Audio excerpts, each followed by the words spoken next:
So at this point, I'd like to call this Public Works meeting to order. Would you do roll call, please? Ms. Schmidt? Here.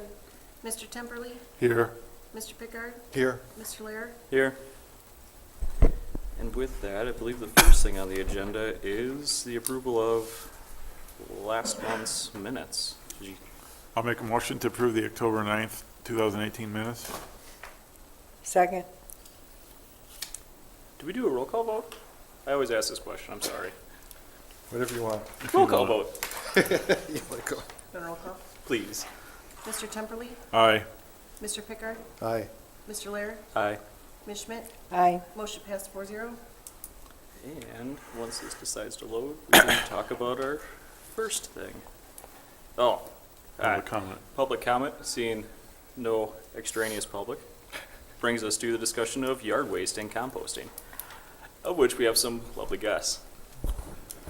Yeah, I'll just give a couple of quick comments here to warm the crowd up a little bit.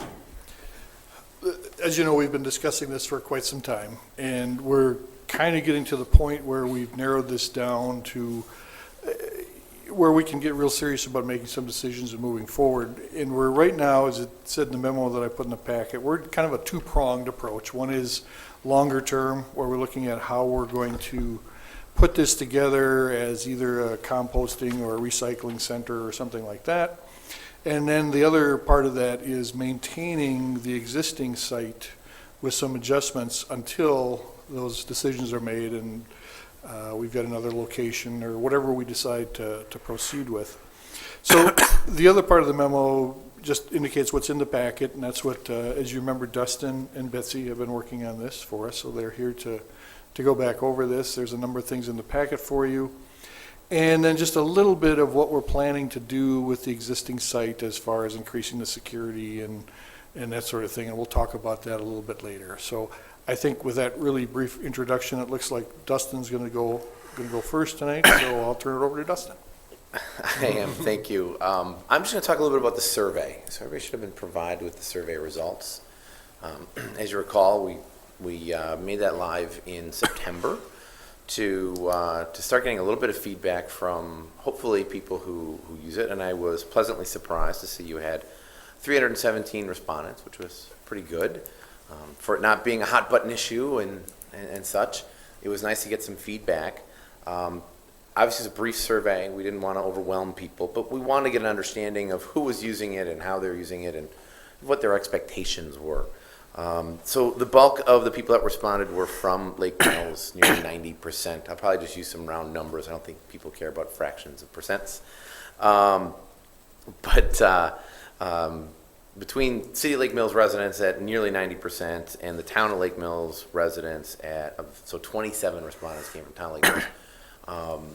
Really everybody was from Lake Mills. You did get some from Town of Milford, Town of Estelin, so you did ask people if they came from other places. So some very honest people said from Watertown and Waterloo, so applaud them for their honesty in that regard. But I think the concerns that you had about how far are people coming from, not as warranted, I don't think. I think you're really focused on your residents and a handful of town residents. How do they dispose of their yard waste?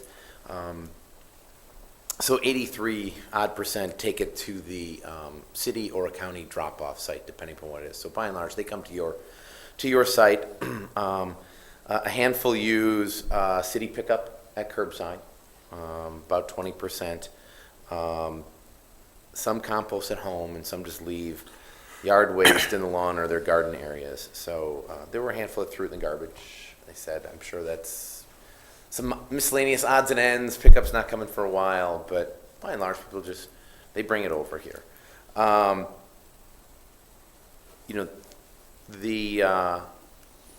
The next question was on, do you use the yard waste drop-off site on Stony Road?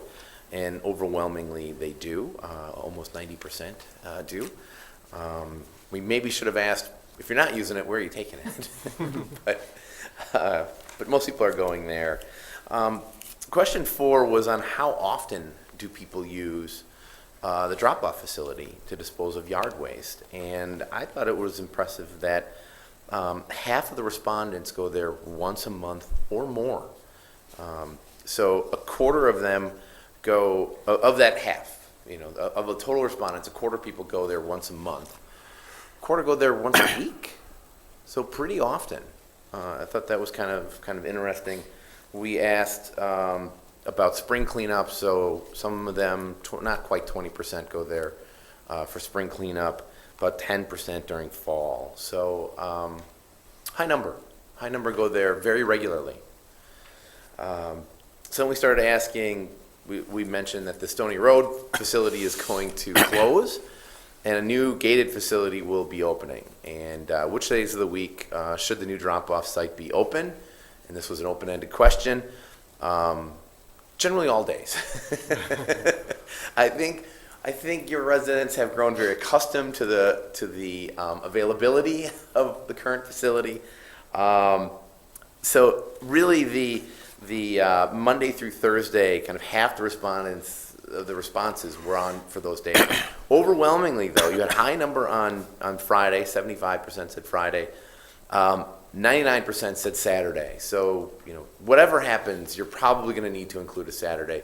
80% said Sunday, which, logic dictate, sure, people got a nice Sunday in the fall, whatever they're going to do their yard work or finish up what they started on the beginning of the weekend. I think that's one that you will have to grapple with depending upon some of the things that Betsy's going to talk about, some of the input that the rest of the staff are going to have. Because if it's anything that has to be staffed, Sunday gets a little more challenging. But I think you have some latitude on what you want to do during the week. Then we asked about operational hours, so when should it be open? Overwhelmingly, so half of all the respondents said anytime, 7 a.m. to 7 p.m. So I think that goes back to the fact that you have a facility that's open 24 hours a day for people. Depending upon what you decide to do in the future, that may not be practical, but it certainly is an option. The next highest was afternoons and evenings, so kind of the noon to 7 p.m. kind of range. So I think a little bit of thought will have to go into hours of operation if it's something that's gated and manned or opened and closed at specific times. So we'll have to have a little more conversation about that. We asked a question on the type of things that people expect to drop off at the yard waste facility, and it really was the gamut. Leaves, grass clippings, floral, waste trimmings, tree and shrub trimmings less than 6 inches. Those were the predominant things people expect to be able to take there. Some said brush and branches greater than 6 inches in diameter. That was about half the respondents. Some said logs, stumps, and other wood. And then some other, and people put in, concrete, stone, electronics, etc.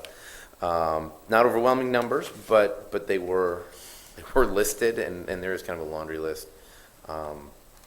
We did have a follow-up question on if the city were in the future allow other materials to be accepted, what should it be? Electronics was very high. 50% of people thought, the respondents thought that should be allowed, and then 26% thought construction demolition materials, which seems pretty logical because if you're doing kind of any project, especially if you have, as people have said in the previous responses, concrete, etc., it's hard to get rid of some of that stuff. So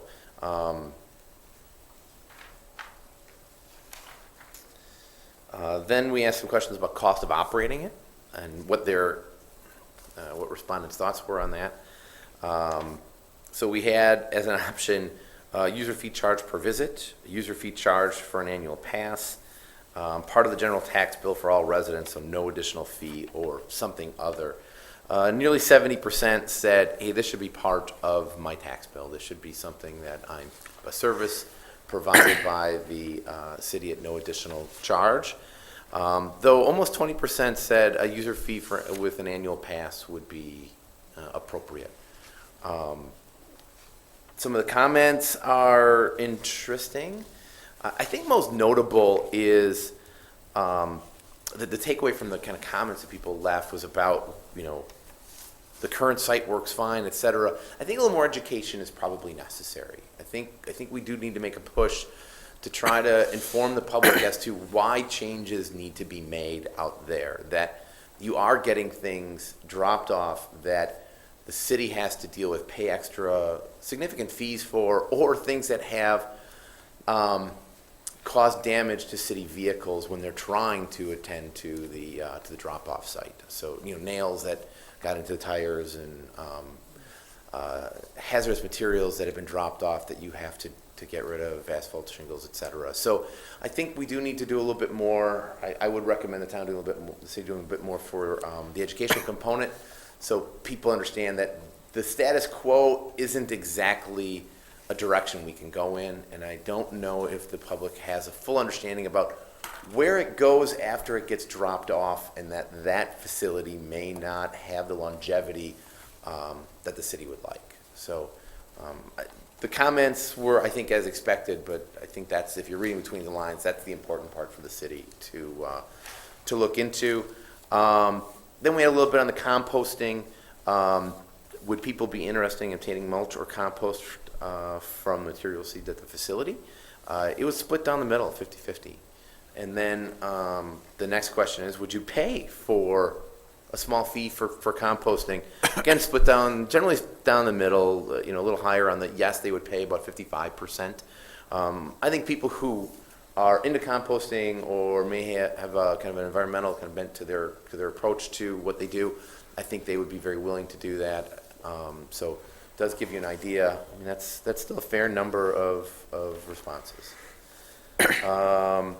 Then we asked about, do you hire landscaping businesses to perform their yard work? That was pretty clear that no, about 94% of the respondents don't use landscaping businesses.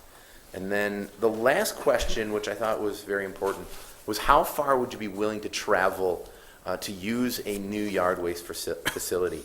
90% of the total respondents said they would travel up to 5 miles. So generally 20% said less than a mile they would go, but 70% said they would travel 1 to 5 miles. So the takeaway there is you probably have a lot of latitude in looking at siting a new facility should you decide to do something bigger. Because we did have that conversation, I think, anecdotally early in the process. Well, what if we looked outside the city, et cetera? I think that's telling you you've got a lot of range on where you may want to look if you decide to do something, a larger facility down the road. I don't know if there are any questions on the... Any surprises to you? But I thought it provided good information for kind of the next steps as Paul was outlining. Yeah, I think everything was very useful. I was glad to see you had it summarized the way that you did. Good. It's still open. We'll probably close it now. I don't know if there's... We got a couple that trickled in the last week, but not much. I'll turn over to Betsy for a bit. So the last time we were here, the approach that we had talked about doing was looking at, for the short term, trying to get a better handle on volumes so that we could make more informed decisions about what that long-term solution might look like. And what we had presented at the last meeting was the concept of taking either the existing drop-off facility and making some improvements to that, so gating it and fencing it so it's a more secure facility, or another property that was on CP across from the Public Works building at a substation location, and maybe using those 2 sites as a temporary kind of volume tracking facility. And what we heard from the last meeting was that you'd like to explore getting a new property that has more room and space for potential long-term solution. So we've done a couple things, revised an estimate to look at, a new facility. So there would likely be some additional improvements needed in order to get that facility ready for that type of an operation. And then also looking at a couple different operational scenarios similar to what we had presented the last time for those 2 existing city properties. But this time, just looking at it at a new facility, so kind of just an update to that estimate. So, I mean, any questions there, I'm happy to answer, but that was just kind of an update of what we had done before. Again, just based on assuming a new facility was going to be used. So total cost is 73,200? Yeah, and that's obviously does not include any sort of a property purchase that might be needed. Okay. We have assumed that there's things like a driveway access already to So a this is- property, so that's kind of some big picture items of what would be needed to set up a new facility. And then, again, down below the annual operations, we looked at a couple different options in terms of how long it would be open. Now, is that for the site we already have, or is this, I know there were whispers that the council is already looking at property, but that's all we need to know because of confidentiality, correct? Yeah, I don't think we officially have a site identified yet. Okay. So we're trying to get the parameters of what that site should look like and maybe even where it should be, that sort of thing. But we're still falling on the estimate she gave us here. Yeah. Okay. We make some assumptions in those, so but I think they're close for planning purposes, sure. All right. And they're still within that relatively short travel distance too? I'm sorry, Sorry, they're also within that short travel distance as well? Sites? Yeah, We haven't really, all right, that's fine. after the last meeting, it was more like develop a site and then we'll start looking. Okay. So I see where we'd be at right now is working with the city, the public works staff, to maybe develop a tracking sheet for the staff to be able to better track at the existing site until we find a new site, volumes there for an unsecured site, just get a better handle on what's being, you know, what are the volumes that they're hauling. So better tracking system for that. And then also tracking kind of what are the undesirables that are being dropped off there and how much is the city paying in addition to properly dispose of those items because of an unsecured facility. You know, what additional items are being dropped off and how much are we paying to dispose of them? So we'd have kind of a look at this unsecured facility. What is that looking like? Again, with these improvements that Paul had mentioned, some improved signage, maybe some cameras. So some short-term improvements to that facility, but not like a gated and fenced facility. And then when we find a new property, we can spend another period of time to track how those volumes are looking with a secure facility, a gated, fenced facility. What we had talked about the last meeting was maybe having a gate with a card reader for your residents to have in order to access the site. So we could have unsecured volumes and types of materials being dropped off versus a secured facility, the volumes and types of materials being dropped off. We could use that data to then look at maybe a long-term solution and have that property available that would be expandable for you to use for maybe something like a full-scale composting facility if that was the long-term approach that was deemed the most appropriate. In addition to that cost estimate, we had also just kind of put in front of you some of the summary of state requirements associated with the new facility, which was something that we had put together even early on in this process, so some of it might look slightly familiar. Just to kind of refresh your memories on what that looks like from a state standpoint of what that new facility would require.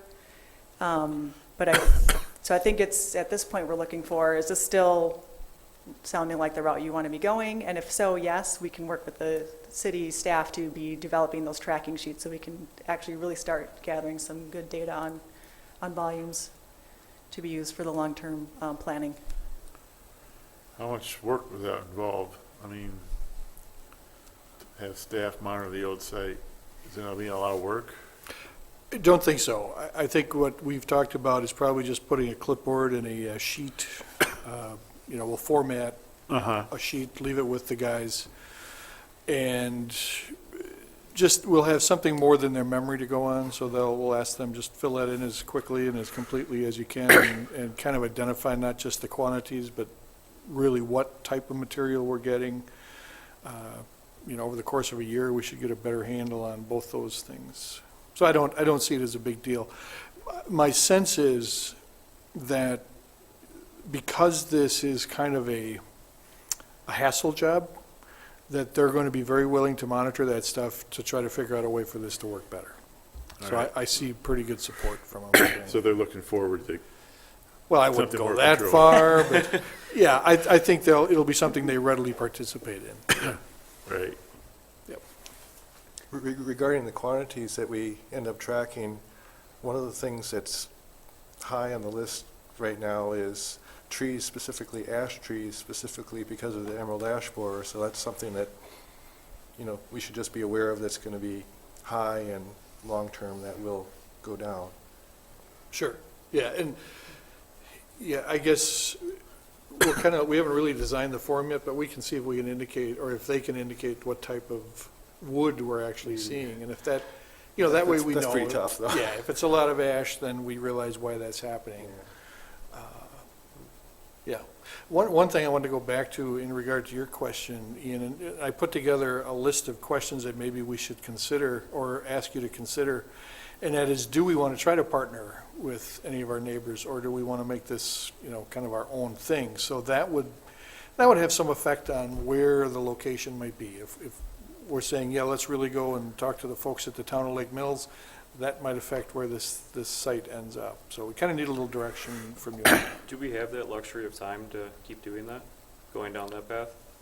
Or do we, what I'm worried about is continuing to ask and go down and continuing to plan and keep going, which is a good thing for us to do and be good about, to make sure that we're doing our time and spending our money wisely. But I'm also just worried that at what point we get cut off from where we need to be at in a couple of years down the road. Sure. Like, it's a long process already.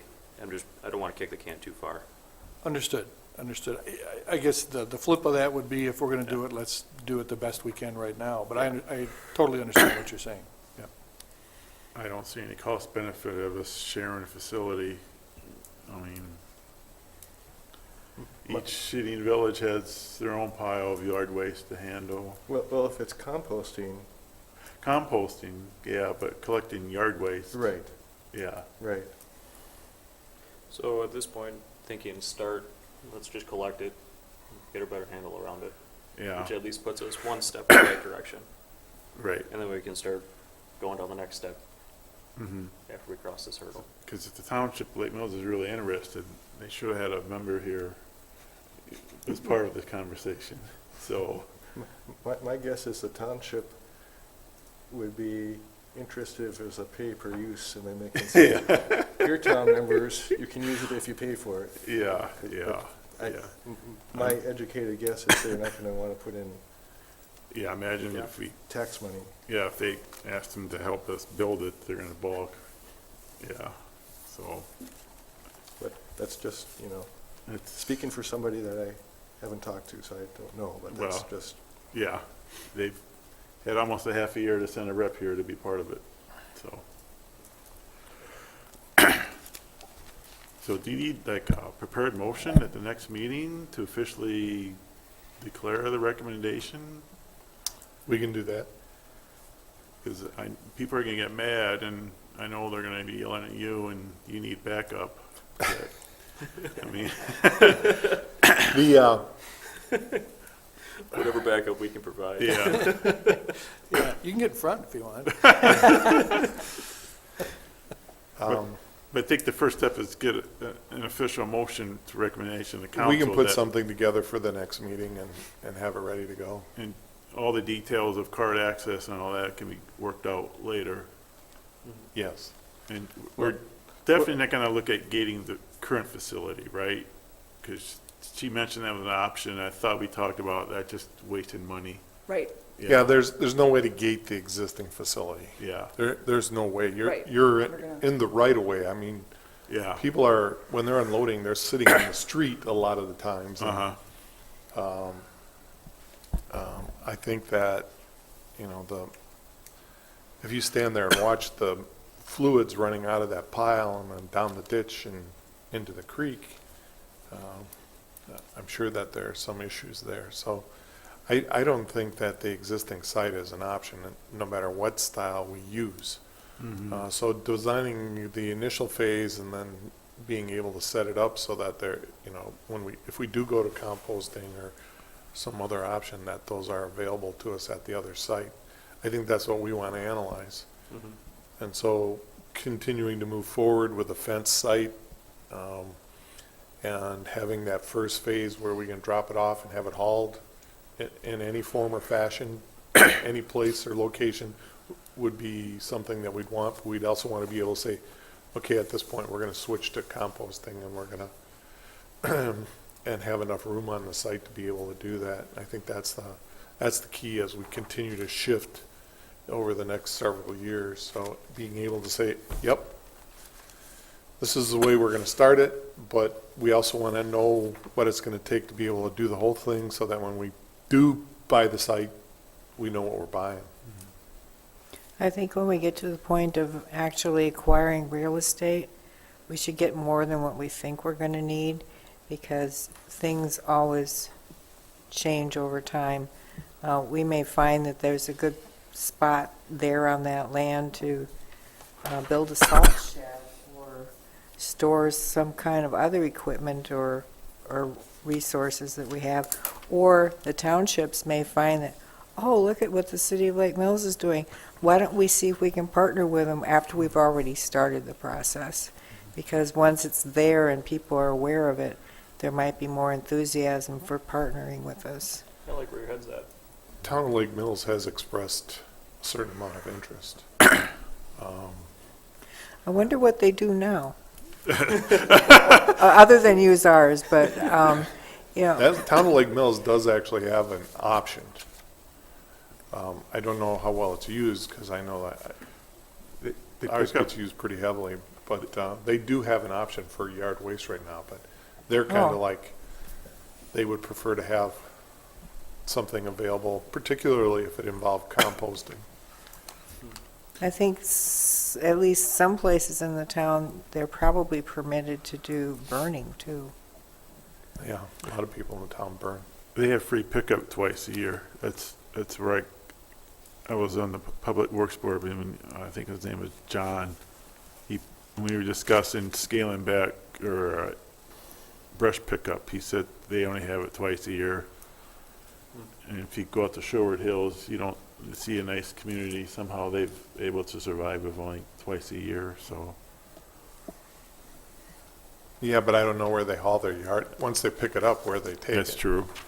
And people have to drop off more than that twice a year, otherwise Yeah. they gotta store it. So I'm positive that they have some kind of option for yard waste that they have in the town of Lake Mills.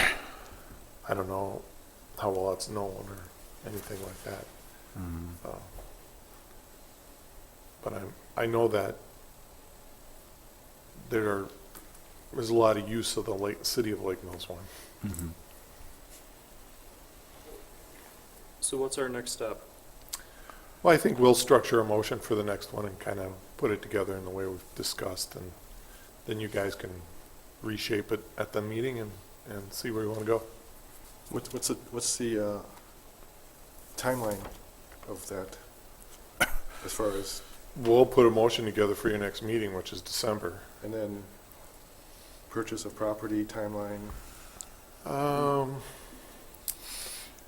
That's out of ways, because it's not in the next budget. So I suppose we could do something if we found something we could use unreserved fund balance. That being said, I want to make sure that we structure it properly. So it could be done in the next 12 months. If we found something that was with, where we wanted it and had the right amount of acreage and fit all the classifications, yeah, I think we could do it in the next 12 months. It's not technically right there, but I think we could make it happen. I agree. I think it's going to be a little more difficult than we anticipate to actually find that tract of land, but I think the search can start, right? And then start putting some ideas together on that. Yeah. You're a little more optimistic on that. But I then know, you I know that, you know, we went out and asked about a tract of land, and it was pretty significant. And we said, no, thanks, and 2 months later, another guy comes in and tells us what he offered for it and was accepted, and it was half of what we were told. So that's gonna be hush hush. I mean, I don't know how we're gonna do it right now. Can I ask just a couple of questions, just so we know Yeah. when we structure this, and Betsy and Dustin know? You didn't have a lot of comments about the cost estimates and their estimates, but are you, I mean, do you have a range or a ceiling that you would see for investing in this? Or does this seem like those are amounts that you could live with? for a site, For not, you know, not counting the purchase of the site, but for the operation and development and all that sort of thing? kinda cheaper than a new house, isn't it? And for what we're using, I mean, it's gonna get used, so. I'm just double checking, so if we Yeah. put something together, you know, you're aware of what numbers we're gonna be working with. here. I've never built a new yard waste facility, so I've got nothing to compare to, and The numbers feel about right. The Yeah. cost estimates, when you start lining them all out, which was nicely done, so you can keep tabs of what's there and roll it through in your head.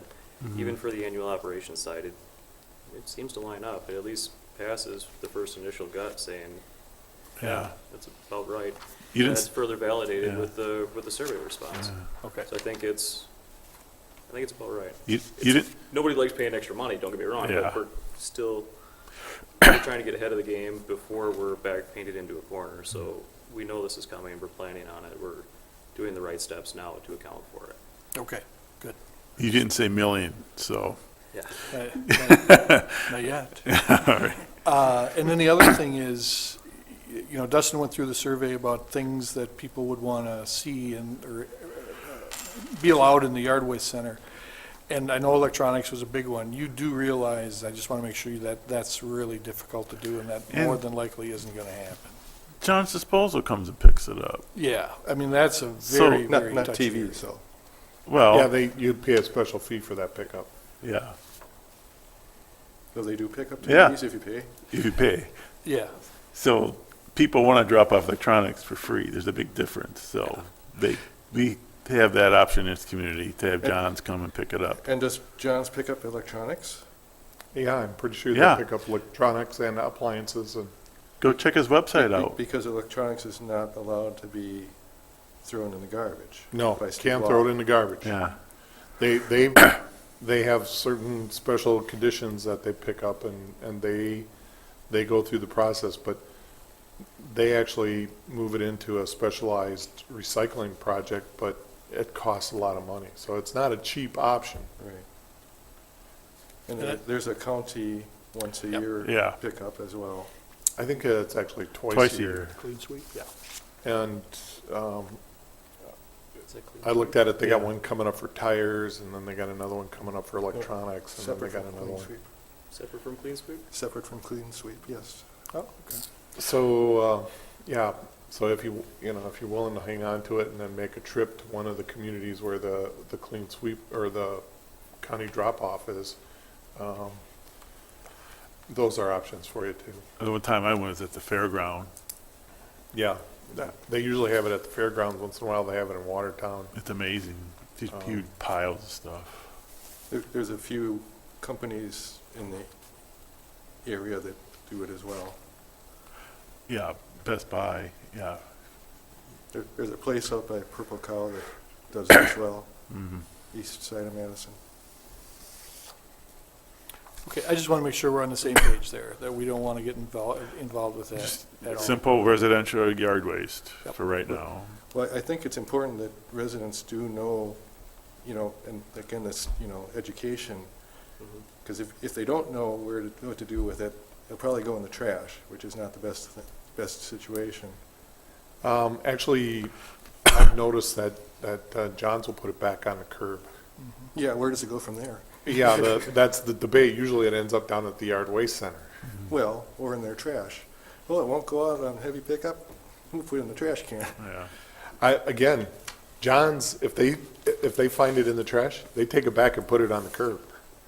So They don't look at the trash. you'd be surprised. I've seen it actually happen where they've dug it out of it and put it back on the curb. I've seen them pull out a bag of leaves. It's, Wow, yeah, they're experts. To Mark's point, the education side is helpful. I know like Clean Sweeps is wrong because it's more heavily advertised.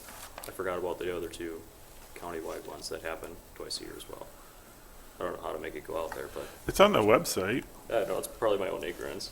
yeah, Don't get me wrong. I was it's just- on our website and the county's. yeah. We get at least a call a week in that regard. That's why I That's bring it good. up especially, because we do get a lot of calls from A people. lot of calls about electronics. That's good Just- to hear. There just happens to be a lot of electronics out there.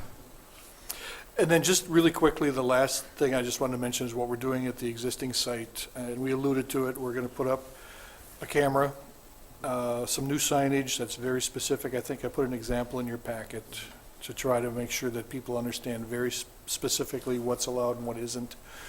And the guys will continue to pick that up and monitor it. These are the things that kind of are driving this whole discussion initially, is that this thing is getting a little unwieldy. And so hopefully this little bit will get us through the next year or whatever it takes without too many major issues. I just wanted you to be aware of what we're doing there then. You had some other questions too about keeping the current policy of brush pickup. Yeah, I just put those in there as things you may want to consider. I don't know if you really need to discuss them this evening, but, you know, as we're putting stuff together, think about those, and if you want us to take a look. Well, I think the fees for pay for pickup should be adjusted based on what it really costs. I'm in favor of keeping the twice annual free brush pickup. So if we have that, what is the reason why people wait to put it back out there? What are the current fees? Well, I thought they would be enough to make people use the free pickup, but apparently not, according to Paul. And my observation around my bike, like a few weeks after free brush pickup, people just put out branches out there. So obviously it's not enough to, It's $15 if they call and That's make an kinda cheap. appointment, if you will, and then it's Yeah. $30 if we pick it up because it sat there longer than it should. I think we give it about a week, and if it's still sitting there, we'll pick it up and then charge the homeowner $30 for that. What are you suggesting? well, I guess Paul can calculate how much it really costs. I mentioned just not doing it altogether and just contracting it out like we do for grave digging, you know. We charge the actual cost. It's expensive, right? It's a lot more expensive than $15. Yeah, I was Yeah. gonna say, it's Yeah. like, But Yeah, we can, we have free pickup, and until I get an answer why people don't use free pickup, I see no reason for it, so. sure. They don't want it sitting around in the yard for a month or whatever, that's why. Yeah, and/or Well- they don't have the means to get it to the yard waste center, that sort of thing. I keep the pile in my yard, it's not that, Not everybody thinks the same way. well, Not everybody has, Well- some people want a neater yard, some people have a smaller yard. Yeah. You know, well, we'll have that discussion when it's on the So- agenda, so. so are you suggesting more like keep it at, if you're gonna schedule it and do it, keep it $15, we're still doing a city service, yada yada. But if That's you- still but- kind of But cheap. if you don't do it, then charge the actual dollar amount, which is astronomical by the scale value.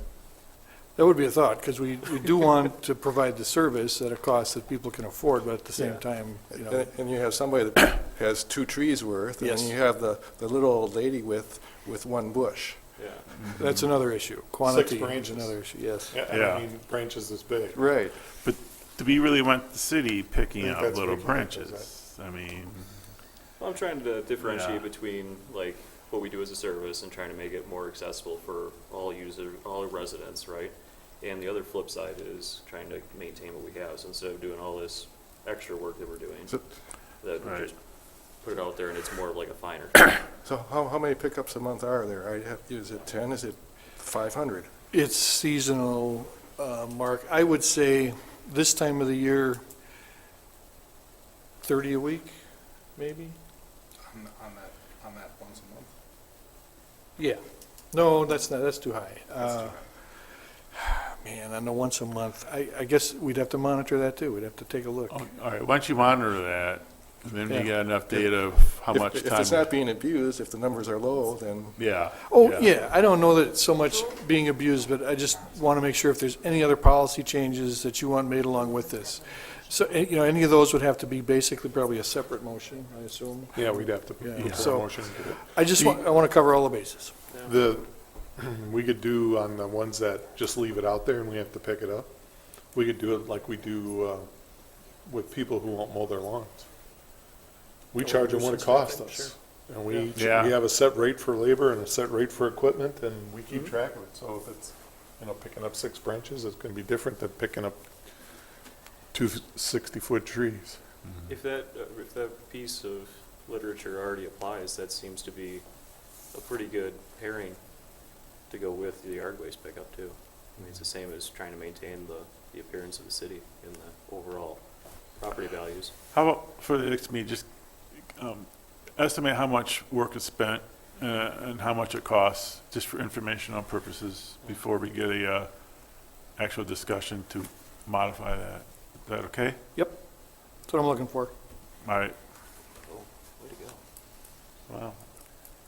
We need to know before we. I want information before Yeah. I open my mouth up. I'd like to talk a little bit about what is allowed at yard waste, mostly in the areas of, you know, I'm looking at what's listed on the survey, and I'm thinking, you know, lake weeds, concrete, garden or path stone, sod, cement, sand, gravel, rock, landscaping materials, fire ashes. So, you know, this is, you know, the bin that's not really heavily used, but I noticed in the ordinance, it doesn't say a lot, you know, it doesn't list dirt in the ordinance, for example, which I would think would be okay. Well, yeah, it's just something more that has to get hauled, I guess. That's another part of the discussion. What is it that you will allow? Right.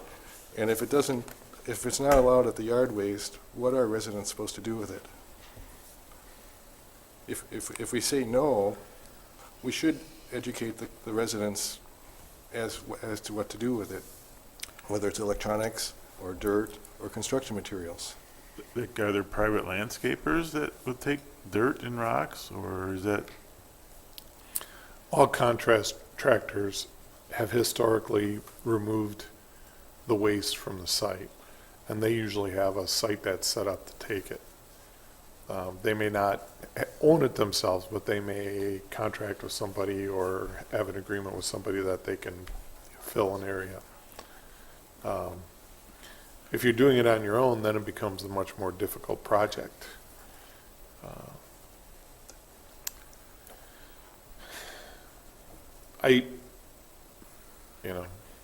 I guess the debate is how much effort do we put into making sure everybody knows everything that they could possibly ever want to know?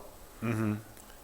I mean, Well, if someone's doing a yard project and they have dirt, is there a business that would take that dirt or haul it away for a fee? Can dirt be part of composting? Or is that kind of like stuff that doesn't need to be there? Yeah, you could have dirt in there. I mean, I think it's, just comes down to quantities then and how much you're gonna Dirt be is dealing allowed with. right now? Concrete is allowed right now. Rocks are allowed right now. Blacktop is allowed right now. Under the ordinance? Yeah, but dirt is not. Oh, Yeah, Oh.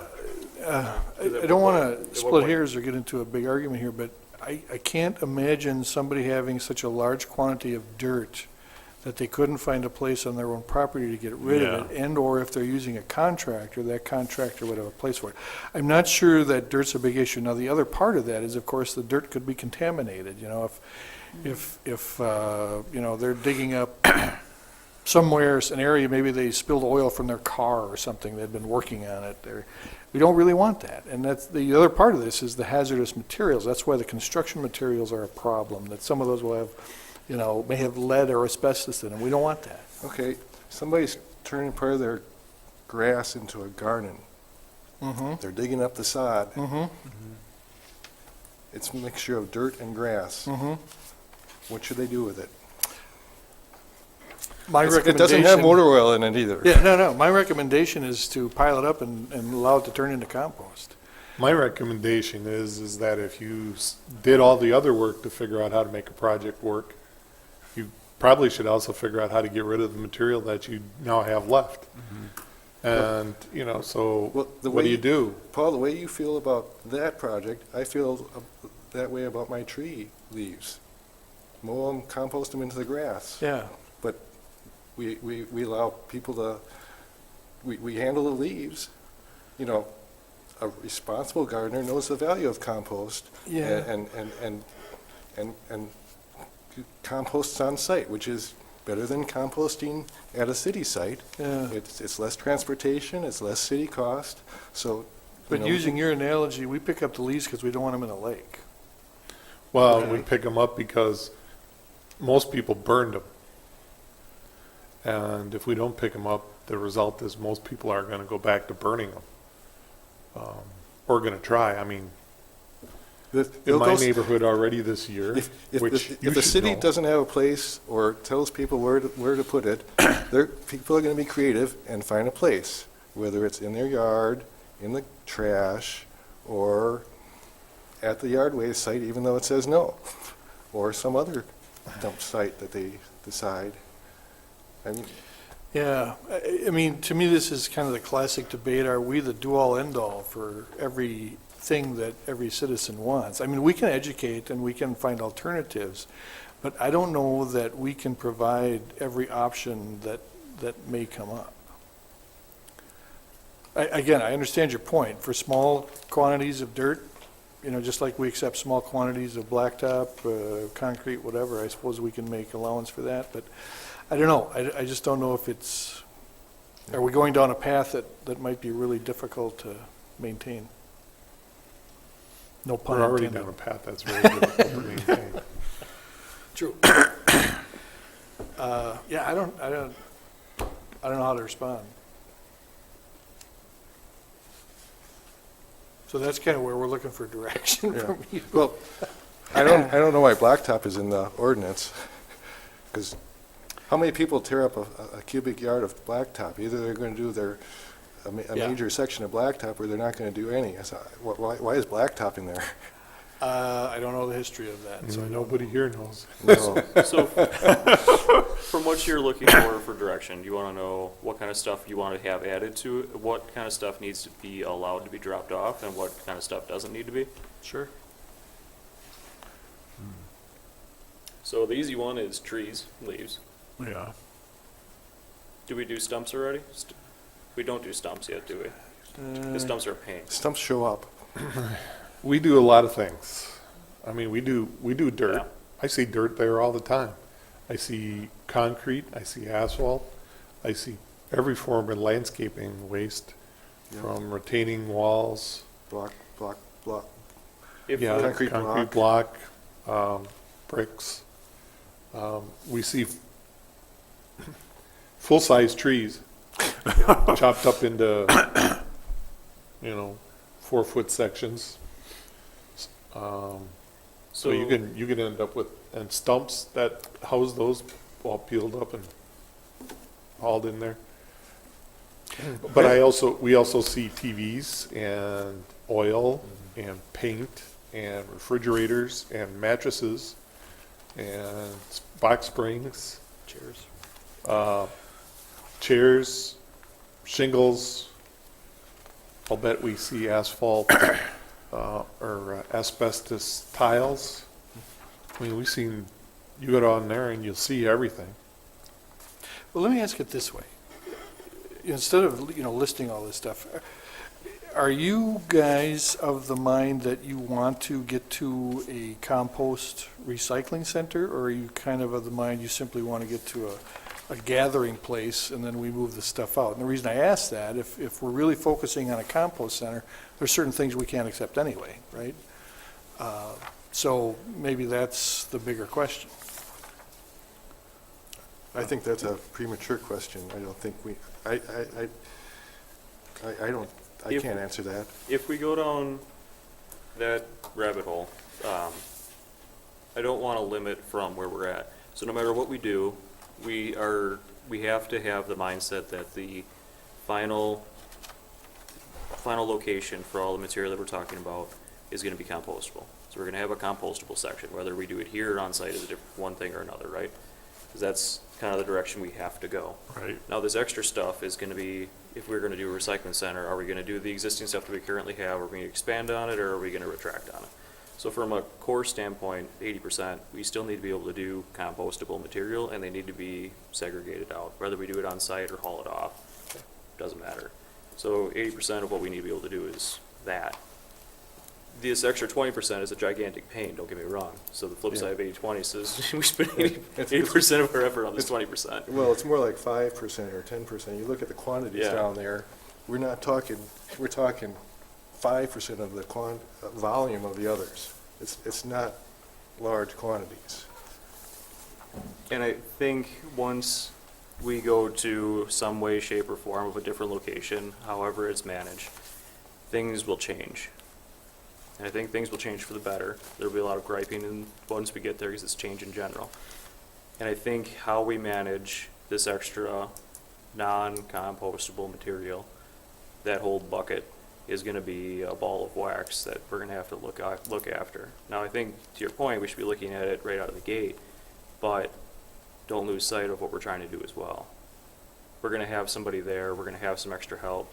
We're trying to account for some of the extra costs. If we have the extra space, we can keep shoving it over to the side. We can start to manage that as well further down the road. But to Mark's point, if we can take care of some of this other stuff, like why are we doing asphalt, if that makes sense, then let's do it. If it doesn't make sense, then let's count on us segregating it out once we get down that path. Good, that helps. That's the kind of direction that we're looking for, Yeah. so I appreciate that. Good speech. I'm just trying to Yep. summarize what we're all saying. No, What I'm you- looking for. Okay. Yeah, the way I look at it is if it can go into the ground without any further processing, that's acceptable material from a yard. Okay. I suspect that the asphalt was in there originally because when we were filling out at the Conservation Club, Oh, asphalt was something that they used for filling material. And so I suspect that when Vern and Al put this whole thing together way back in the early 90s, they were thinking in terms of where are we taking it and what can we dump there. If it doesn't make sense for us to have asphalt now, I'd be perfectly happy to sponsor an ordinance that would remove it. that makes sense. That truly does. Yeah. Okay. I'll take a look at it. Maybe there's other things too that Dan and I can work on in that. A little bit of difference is that we were hauling it to Wolf when they wrote that. But same thing, they took asphalt and concrete and every other type of, Yeah, I'm suspecting that that was what was in their minds when they were first putting that together. I didn't draft it, but I do know that it occurred in the early to mid-90s. Won't staff's surveying or tallying of waste provide a better, as time goes on, we'll have a better idea of what those items are and the quantities that they're in, and then that will help you work through an ordinance revision and maybe answering some of those questions. Having that data of what is the total of each of those types of items is probably going to be very helpful.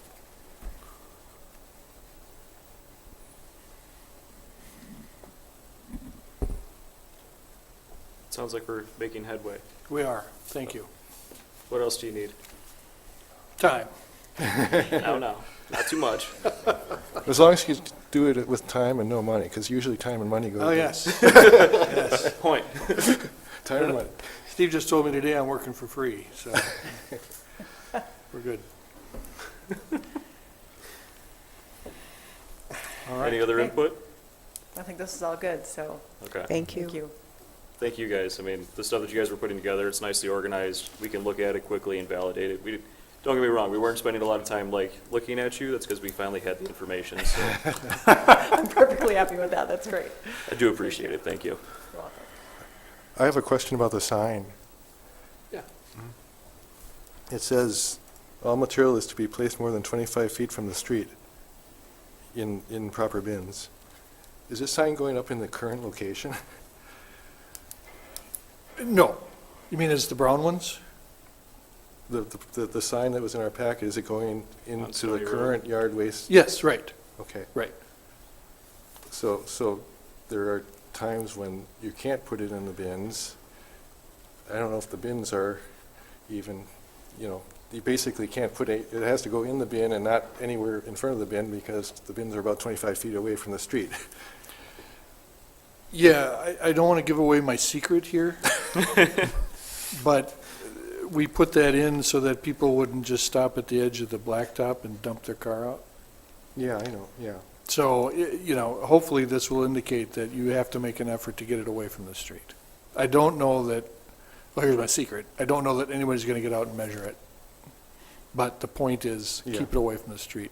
And there are times, I understand that, when you can't do that, but I think we'll find out. I think there are more times when people just put it where it's convenient and don't try to put it into the bins.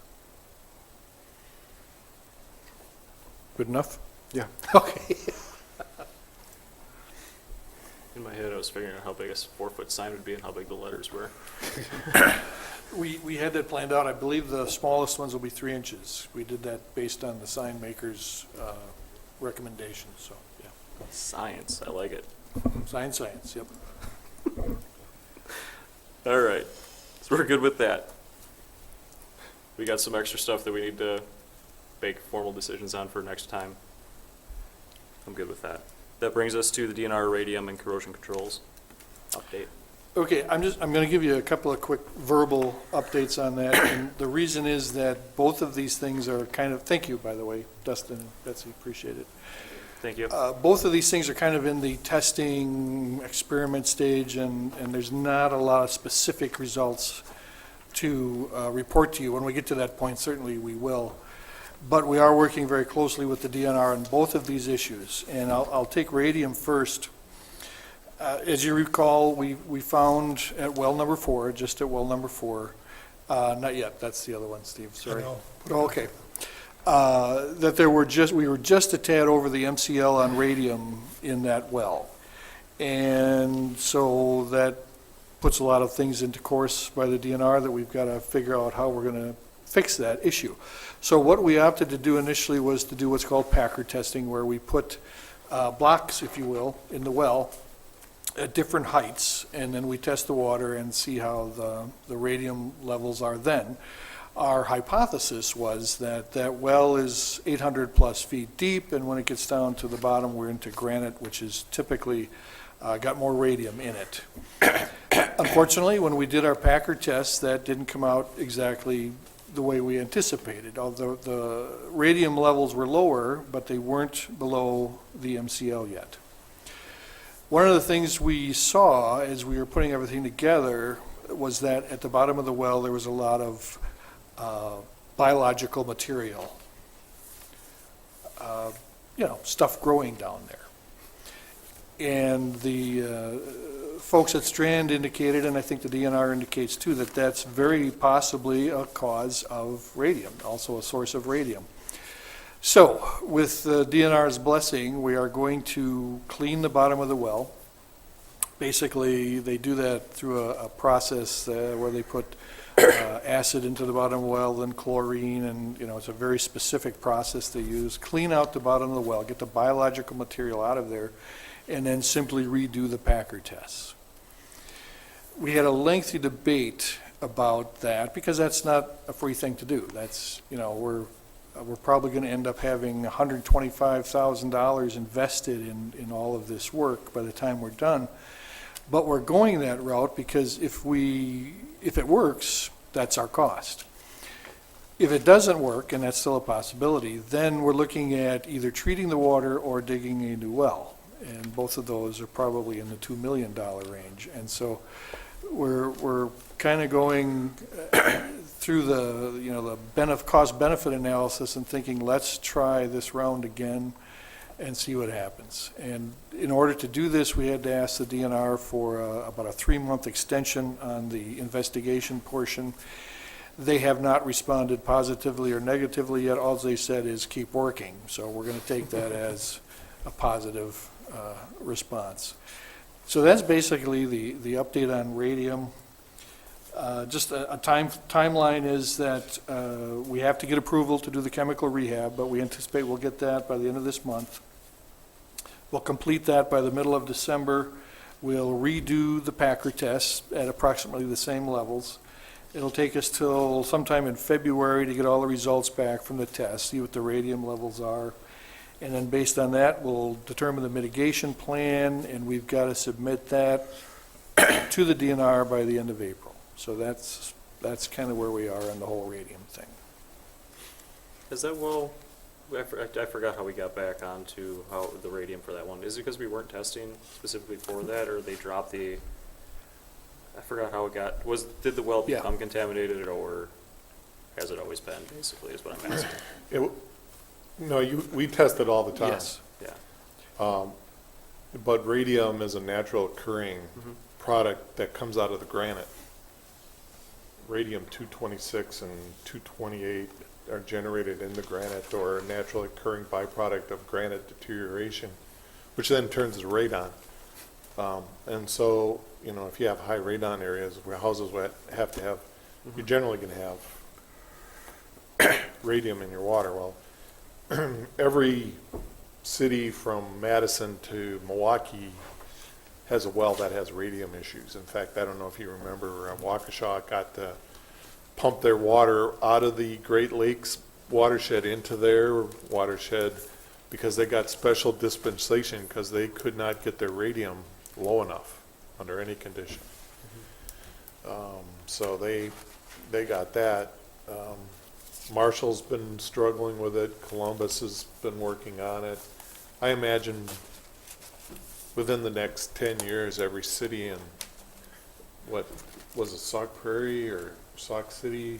I think Sauk Prairie was the other one that Strand is working with that they did it for already. And a lot of the fixes that they've done, I know Sauk Prairie's and Marshall have already failed. They're already back looking for another option. So we're debating the options here, but this is really just a naturally occurring issue. And I imagine at some point in time, all our wells will have this issue. And The reason why I was asking is based off of what you're saying, so cutting you off, don't dig another well. Yeah, right. Well, I mean, if that's all I'm looking at, that's all I was trying to allude to. I don't want to. Paul said after a lot of discussion, the engineer was already headed down a road, and I asked him, I was the first time an engineer probably had, on the other hand, from someone else. I asked a lot of questions that were similar as to, well, if we do this and it doesn't work, what happens next? Well, we got down to the conversation, well, if this works, you save a lot of money. If you don't, you're going to have to spend a lot of money. Yeah.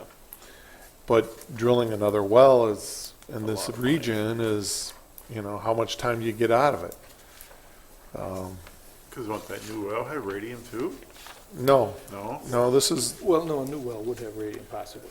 well, Potentially. all the wells will probably have radium at some point in time. Now, Right, yeah. the well that we have is the oldest well in the city, well number 4. And so I assume at some point, well number 5 and eventually well number 6 will end up with the same problem. I suppose you could drill a new well and hope that it lasts you the same amount of time that well number 4 did, which is 60, 70 years. But in the long run, I think that I keep asking about how are you going to filter. what kind of filtering system are we going to be able to use? Because they also talked about blending. But eventually, you're going to be blending wells, you're going to spend $1 million to blend wells that potentially are going to also be over, and then what good does it do to blend? And blending doesn't necessarily happen, like, because you're blending in different parts of the system. So this half of the system's gonna have higher radium, and this half of the system's gonna have lower radium, right? Well, and actually, the way we're set up, we can't blend yet. We don't have the capability to really do that, right? Now what he's looking at is a little bit different. We already do that. Yeah, We have the wells, and we alternate the wells, and so you have one over here that pumps in, and then one over there that pumps in, and one. This, what you do is you run a piping system from one well to the other well, and then you would join the water together to get the total radium below the, Cost. but That's a lot- that, that's you'd a lot have of all pipe that in the plumbing city. that would That's a have lot to of come leaks. over, and then you'd have to run 2 wells almost simultaneous all the time. What did you say? sorry, that was a jab. No, go ahead. Well, I didn't hear it. That's a lot of pipe for a city that has a lot of leaks. Yeah, right. But we know that, we know that pipe would be good. Yeah, at least it won't be 110 years old. Yeah, there's a lot going on, here, obviously, as you can tell. And they, by the way, they did lower the level, so Yeah. that is an issue. And then the way they measure it is called a rolling average.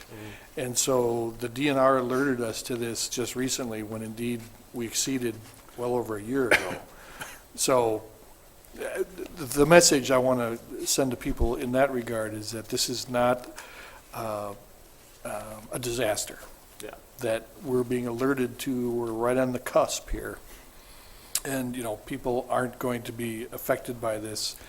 This much radium, you know, is not unusual, but we are now measuring at a lower level. So I just want to make that point. Similar to And composting. I wouldn't want to say, you can say they're not going to be affected from a health standpoint, because it's at such a low level that it's not a health issue Yeah. yet. Similar to It will affect you, because if we spend $1 million to put in a filtering system, you're going to notice. It's not going to be free. Similar to what we're doing with composting, we're taking care of problems before they become flint. Oh, yes, yeah. We're doing the right thing. We're taking our time. As long as we keep moving as we continue to progress. As long as we keep progressing. That's Yes. really where my biggest concern is at. I know it's gonna take a long time. I know we gotta do the right thing, but to your point from concerning, we're doing the right thing. Yes. And even after we submit our plan, I believe we'll end up with having at least a couple of years to implement. So, yeah, it's not a rush thing. And then, really quickly, in regard to the corrosion control, what Steve has up on the screen now is a test rack that we were required to build by the DNR. And basically, what this rack will do is we'll run water through it. And if you look way up in the top left-hand corner, you see copper pipe. You can't see it real well, but in the left-hand corner is lead pipe that we've actually taken out of a couple of different houses. And so what we're doing with this test rack is attempting to identify chemical additives that will either lower the amount of corrosion that's occurring, like by using orthophosphates, or we'll be putting in silicates in one of the test loops that basically increases the pH, which is supposed to prevent the lead from leaching into the system. So we just finished building this. We actually had it up and running yesterday for the first time, and what we're doing now is just kind of stabilizing the system, getting it back to normal. And then we will have a year of testing. And this is just a picture of the different meters that will be putting different chemicals in the system. And we'll be testing 3 different levels of phosphates and then 1 level of silicate. And I have to admit that I cannot remember exactly what the combinations are, but basically one is exact opposite of what we're doing now. One is about a 50-50 mixture, and I can't remember the third one, but these all have to be We're at 80-20, 30-70. 30-70, so we're going to do a 70-30. 70-30, in favor of orthophosphates. So we're kind of just switching I think things. one is 100% ortho. I believe that's right. And then the last one is a silica, which doesn't use either Right. ortho or phosphate. Is one of them also what we're currently doing? No, because that we can sample already. Oh. We can pull that sample, we can pull pipe already and see how it's working. So how's the analysis done? You actually analyze the pipe, or? Well, first of all, we analyze what comes through the pipe. If you can go back a couple of folks, you'll see. The reason I ask is, you know, in order to do a comparative analysis, you have to have a comparative experimental setup. Yep. So when you said, so now you got my curiosity about how it's comparable to what we already have in the field. Sure. here. Yeah, they look for what's coming, the residue that's coming out of the pipe. And so, yeah, what you're seeing, Andy, by the way, is the engineer that's working on this. What you see just in front of his head there are 4 test spigots. So we'll pull samples out of there virtually every day, and we'll identify what residue is in that sample. And we'll do the same thing with the water that is already going through the system. In fact, we do that now anyway. It's at the same well. This is at the well that, Right.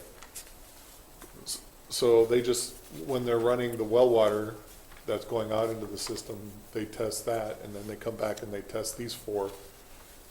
Because these 4 are just running through Yep. a test rack. They don't actually go out into the system. Right. So that my understanding of the basic experiment is that they know by how much we put in and how much we get out, how much is stuck to the pipe. I guess in a Oh. really simplistic way. Okay. And the other thing about this rack is it's set up to mimic a house. So we're running only, I think, House rates. house rates, about 120 gallons a day we're running through there at a very slow pace. And then there will also be times when we don't run any water. So it mimics a house where there are times where no water is running through the system. $8. Thank you. And then we're also testing to see how this affects copper pipes, so that we know how it's going to affect the pipes that we've already got in the system. Because we're changing everything we're doing. So what does a 70% orthophosphate do as opposed to our 30% orthophosphate? Now, I want to point out 2 things. I'm saying orthophosphates. Phosphates are good for what we're doing in the water system. They're absolutely terrible for the wastewater system. So we've got to take a look at that ultimately. And then the other thing, since we've been talking about money, that little rack that you see right there, which is about 12 feet long by maybe 6 feet high with bunches of gauges and all, that's well over $10,000 worth of equipment right there. We take very good care of that, and if you know anybody who wants to rent it when we're done with it, we are going to rent that sucker. But that's a lot of money to figure this out. I'm making that point. And I should also add that that whole thing was built by James Topol, our own staff guy, built that whole thing. But the thing standing next to the rack cost a lot more than the $10,000. Andy? Yeah. Okay. All right, so that's the update on the corrosion control. Again, we're spending this month getting everything settled out, and then we go from December 1st to December 1st. We run it, we monitor it, and we report our results. And then after that, we have, I believe, another year to identify what we're actually going to do. From a transparency side, now tell me if I'm wrong. From a transparency side, is it worthwhile to say what we're putting in for each of the test scenarios? Saying, what I'm trying to do is get ahead of the game, saying, if we're putting in orthophosphate mix A, and we're gonna move to our concoction mix C, because that proves all the test results show yada yada, and everything says it's okay. I'm just trying to make sure I'm ahead of other interested parties who aren't here. I'm not actually thinking of anybody. I'm just trying to make sure I'm ahead of the game from getting yelled at for putting stuff in the water that would do something. Oh, But I see also what don't want to put myself into a bind by saying this is what I'm looking at doing. I don't want to withhold, but I want to be intelligent about what information I publicize.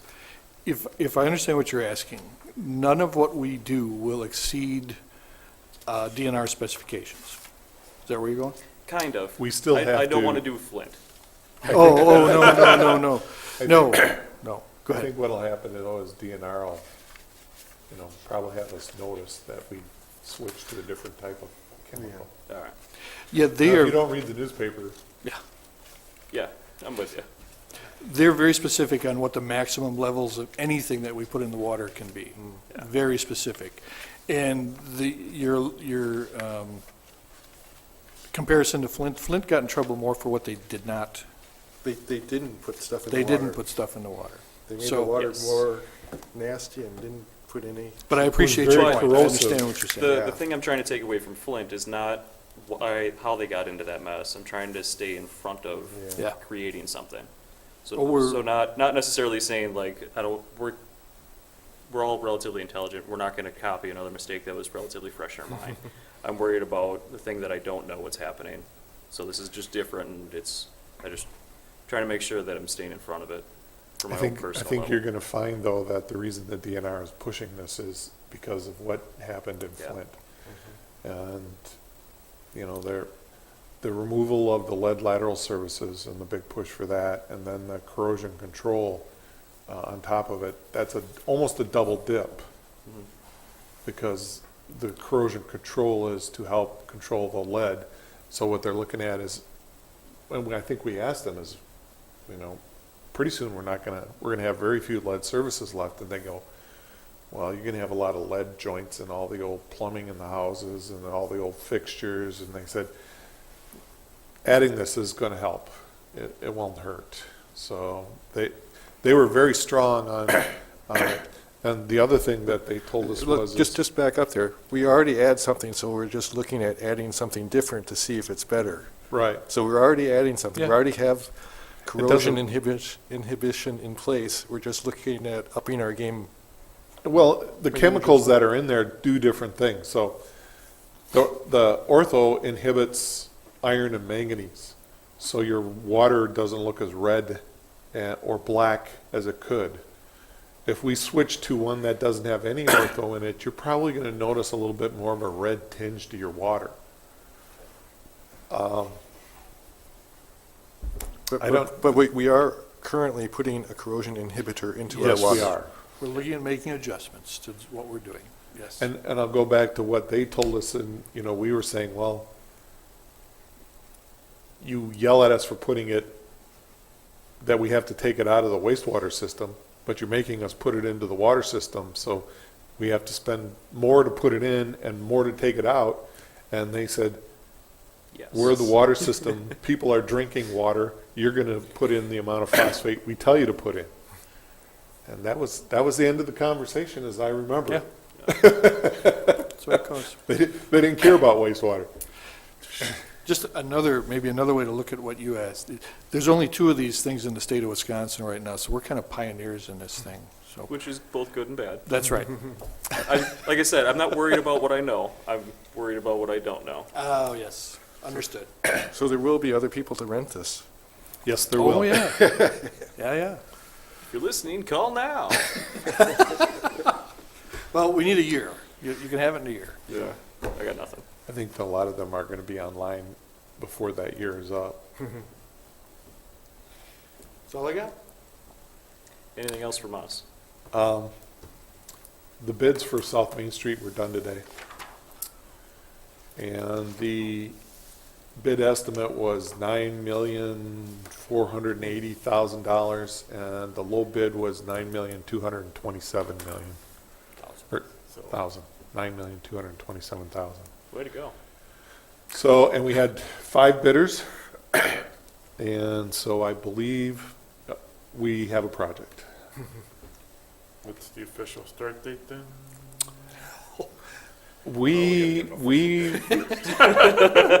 Our last conversation was, we want to be as flexible as possible, because a couple of them we're talking about trying to start digging in March 15th, right? And we were like, hey, the earlier you get started, the faster you're out of downtown, the happier I think everybody here is going to be. But that wasn't the contractor who won the bid. Or who has the apparent low bid. And it's currently. And there was like, what, $20,000 difference between 1 and 2? Oh, that's also good. Yeah. It shows that the bid, the next one was $10 million, so they weren't, it was a pretty tight range of bids. I think that they're gonna be very comfortable with them. I hope they don't make any mistakes. Because the low bidder would be nice to be the low bidder. Right, Dwayne?